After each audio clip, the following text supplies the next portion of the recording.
Mukama webaziwe. Amanya gange alioru Juliet Vira Jinja kitundu kyembera bayitanga Bukaya. Ne munange nina mujulizi ntensose webaza pastor wange pastor Bujingo. Naye ndi mulubara oba temunseka.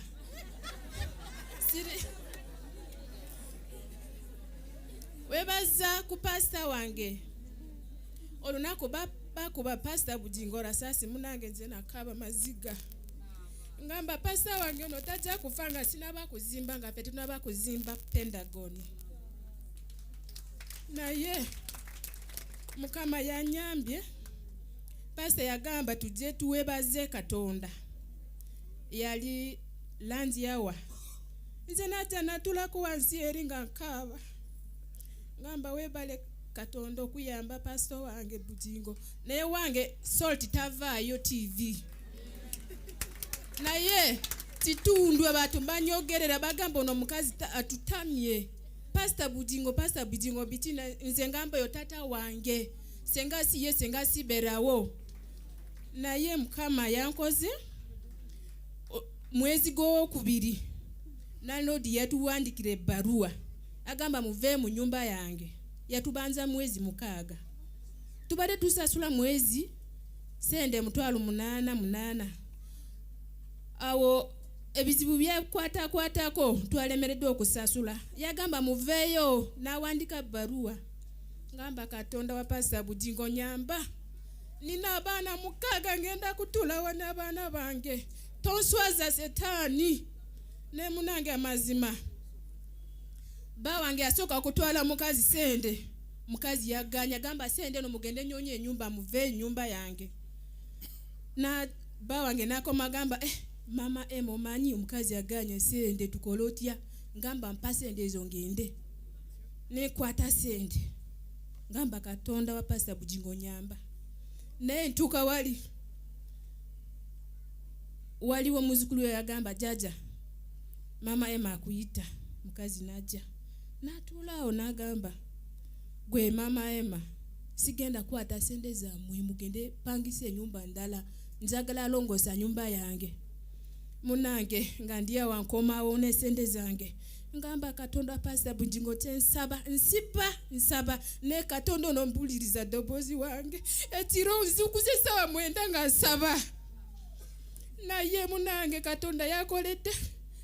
Mwezi gw'okusatu ogwo munyini bawange yafuna sende. Nagamba mama tukolete tugende kurende endala oba.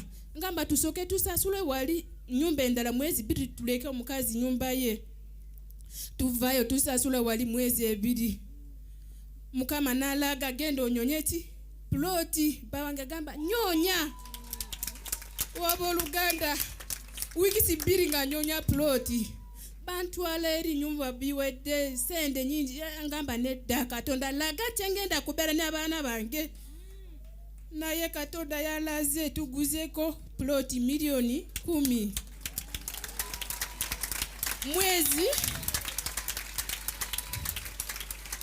Mwezi ogwo munyini gw'okusatu nga sende bikyali ngamba bawange tukome rent mwezi gw'okubiri. Mwezi gw'okusatu eno munyini tulina okubeera mu nyumba yange.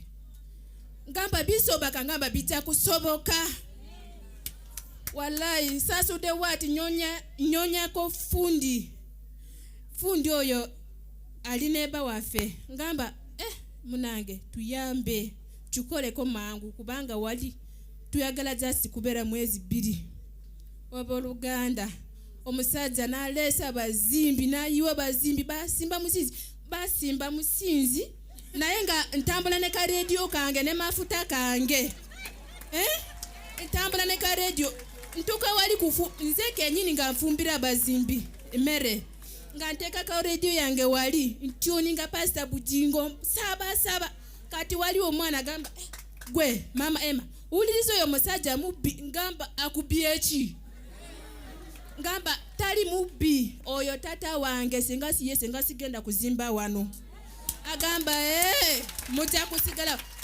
mutakusigala namo wati naye nga ngenda kusula mu nyumba yange.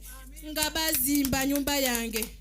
nze nayingira mu nyumba yange mwezi gw'okuna ennaku ze mwezi 18 neze webaze Katonda senga si Pastor Bugingo wala nze simani wendi abantu banyogerera bagamba kati kitundu bagamba babagobye mu nyumba bagendewo n'abaana nesawa ne bawulidde mama Emma Azimbi aliwe ndi kitundu bayita kiryowa ndi wange Katonda yanzimbidde ennyumba nnene erumu 4 nanze webaze Katonda Pastor Bugingo Katonda kukume naye nze webaza kubanga okyali mulamu nange tuli mulamu ne ffenna tuli balamu naye mwezi ogwo made nzimba omusujja nankuba kubanga made nkola nnyo mwezi gw'okuna ogwo musujja yankutte amazima ndi mukazi musubuzi era sala ya Pastor Bugingo yagamba musabe mukole bwati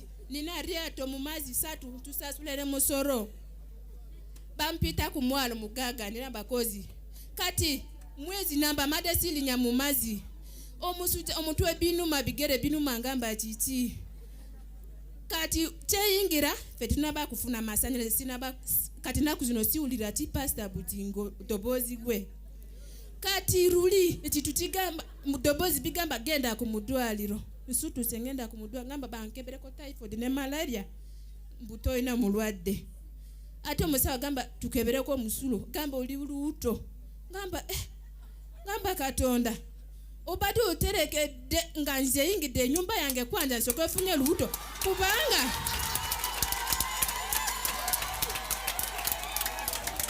Luganda nze nalayira ngamba nti ali mupangisa sijja kufunya oluuto last poni yange ali maka 9 ali mu P3 madde nganyu kuzala naye Katonda yakikoze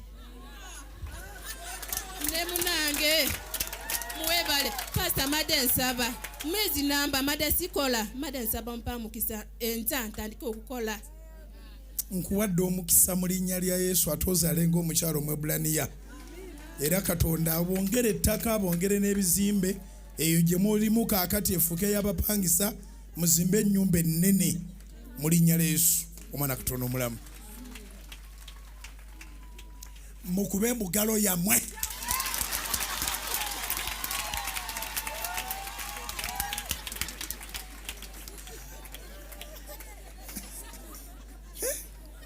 bugalo muterese buteresi mukubire Mukama bugalo waggulu ziyongereko kalulu